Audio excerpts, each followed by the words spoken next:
is your First Alert 5 weather with Alex O'Brien. All right, it is now 7:37 on this Sunday morning, and we are watching the moon starting to set above our studios here in Colorado Springs, and it brought us a lot of beautiful moonlight last night, but it definitely got cold overnight. It's 39 degrees right now in Colorado Springs, and right when we hit sunrise, that's typically the coolest portion of the day, as long as things are clear and there's no front moving in. And it's 36 in Pueblo right now, so just 4 degrees shy of freezing. So it's a cool start. Grab that jacket as you head out. But we are nice and clear. Just a few stray cirrus clouds you see very slightly on our satellite imagery. Radar is looking clear. We have no precipitation out there. What you might notice in the sky later today is some of the smoke moving south again. We still have a northerly jet stream that will pull in smoke from the Mullen and Cameron Peak fires to our north, and it will drift into southern Colorado today. I do think it should stay high enough in the atmosphere to prevent our air quality from getting poor here at the surface. So it should be still an okay day to be outside unless you are highly sensitive. Some of that smoke might linger into next week, but today definitely likely to see that haze. Temperature-wise, will be above average, 80 in Pueblo. That's opposed to our average high of 74. We'll see a high of 75 in the Springs.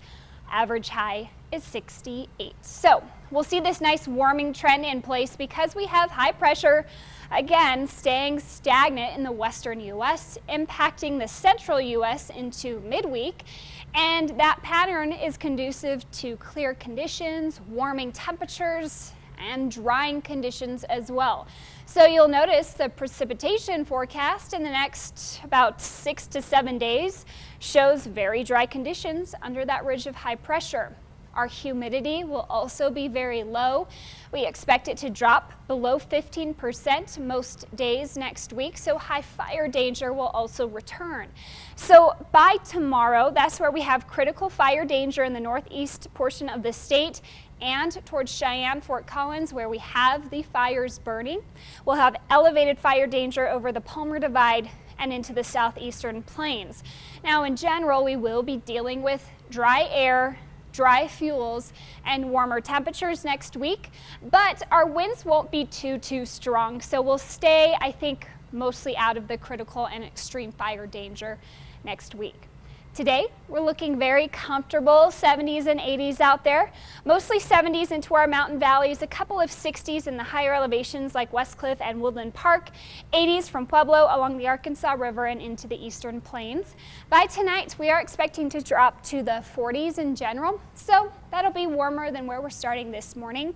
For Monday, we are seeing more 80s out there. Colorado Springs, Canyon City, Rye, Walsenburg, Trinidad, all returning to the 80s. We might even see 90 for Lamar. Now in general, that high pressure stays in place. We are warm next week in the 80s in the Springs. No chance of rain.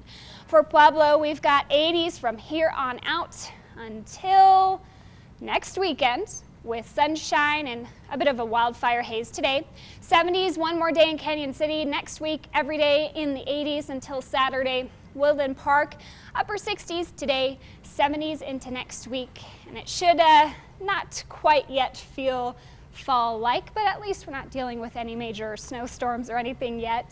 And Renee, we've been talking about pumpkins all morning. I gotta know, what's your favorite way to eat pumpkin? Oh my goodness, I have to confess, I'm not exactly a pumpkin eating fan. Like, I'll eat it. It's like that jar of peanut butter in your fridge. You'll eat it if it's there. You know, if it's there, you'll eat it and you're hungry. But I would go for a good piece of pumpkin pie. I think I would. Fair enough. Fair enough.